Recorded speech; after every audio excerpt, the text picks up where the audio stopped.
You are listening to the Free to Be Mindful podcast, which invites you along on a journey to learn of mindful living, grow in mental health, and inspire through personal growth.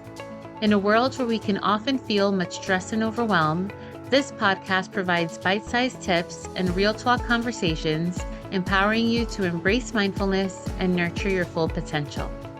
I'm your host, Vanessa De Jesus Guzman, licensed therapist, retired educator, entrepreneur, and mom of two. I'm passionate about helping busy moms reduce the overwhelm and to live life intentionally without losing their, well, here we go. Hi, and welcome back to the Consultant Counselor series. In this series, I answer parenting-related questions so that you can reduce the overwhelm, find joy, and to live life intentionally. Today's question is, my kid doesn't want to join any extracurricular activities and just wants to be home on the computer. What can I do to help? There are days when even we as adults just want to stay on the couch and have long Netflix and chill marathons. However, remember that too much of any one thing isn't ever good. In last week's Consultant Counselor series, we talked about how to help kids who want to join all the things. And I mentioned how I truly believe that kids should be involved in something outside of school and home. However, it doesn't need to be 20 activities. It can be even one thing. When a child shows little interest in extracurricular activities and prefers to spend time on the computer, it's really important to approach the situation with an understanding and a strategy that respects their interests while still encouraging growth.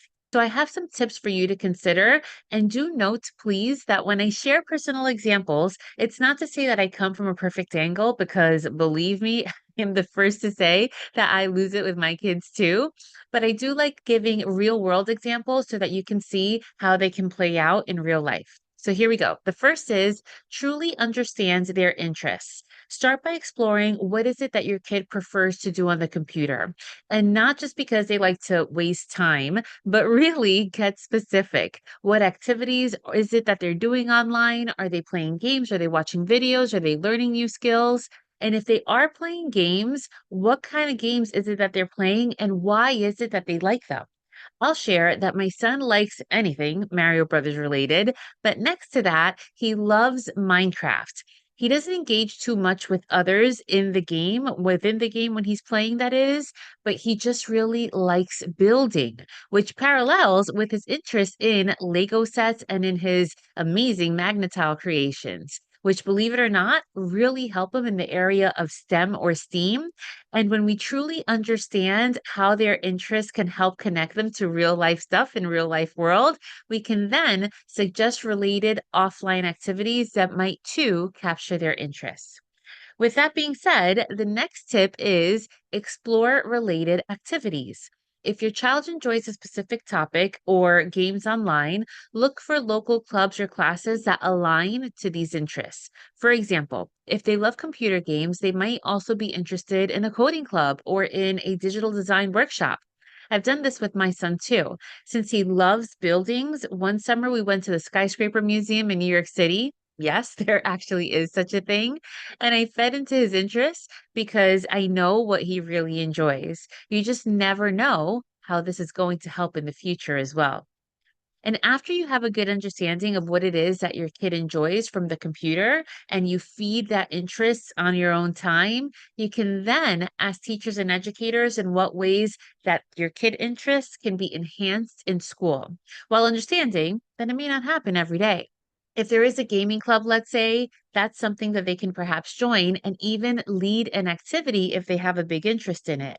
If there isn't a club in that area, then maybe they can create one or even lead a small activity in a classroom, let's say on a Friday afternoon, that can help develop their leadership skills in this area that they're enjoying. Or if they're buying and selling things on Roblox, for example, perhaps they can manage the school store. You get the idea. And of course, we want to try to develop interests on their own outside of the computer as well. So the fourth tip is to encourage social interaction. If your child is hesitant about big groups, then start with smaller one-on-one play dates with peers that have similar interests. This can ease them into social interactions outside the online world. And get creative. Sometimes when I can't get my son to a play date, or let's say when he isn't feeling well, but he still craves that social interaction, they play an interactive game with a friend on the device, but on a Zoom call so that they're still socializing, even if they're not in person. And my last tip for you is most importantly, you as a parent must set boundaries. Establish reasonable limits on computer time to ensure a balanced daily routine. Encourage breaks that involve physical movement or other forms of engagement too. This may mean, by the way, it may mean that you're included, meaning that you're going outside with them, that you're playing catch or going on a walk with them. Or let's say if the weather isn't great, put on a YouTube video and have a dance party in your living room. Remember that kids learn best by example. So engaging with them in activities will lead to best results to them sticking to these boundaries. And remember that these tips won't have your child becoming class president overnight if they just aren't into joining clubs. But we can get creative on how kids explore these various interests. Do you really know how to calm down when stress hits? Or maybe you're looking for ways to help your kids relax, but you're not sure where to start. These are common issues for my kid and mom clients. And after years of providing bits and pieces from other resources, I have finally created a comprehensive resource for my clients and for podcast listeners like you. This free resource provides you with 120 coping skills to navigate big feelings. This guide is filled with simple yet effective strategies to help you manage emotions and to help you find peace. And knowing that oftentimes a list just isn't enough, with your download, you'll also get access to a series of supportive videos which will guide you on how to use this resource and show you how to put these strategies into practice for everyday life. So are you ready to make that change? Click the link below to download your free guide. It's time to empower yourself and your children with the skills for a happier, healthier life. And remember that sometimes they don't know if they'll like something if they've never been exposed to it. So engage in new things at least once a month or so. And doing this can perhaps expand their horizons, even if they don't take an interest.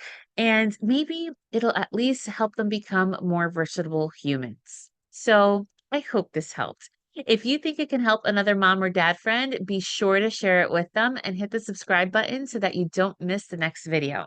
If you have any questions for the consultant counselor, you can always hit the link in the show notes and provide your question anonymously that way.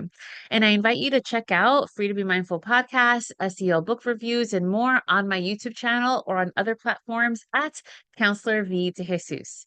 And as always, remember, in a world where you are free to be anything that you want to be, you are always free to be mindful. Thanks so much and catch you next time.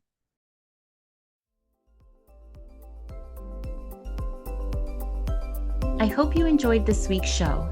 It would mean a ton if you took this moment to review the Free to Be Mindful podcast on the platform you catch your favorite shows.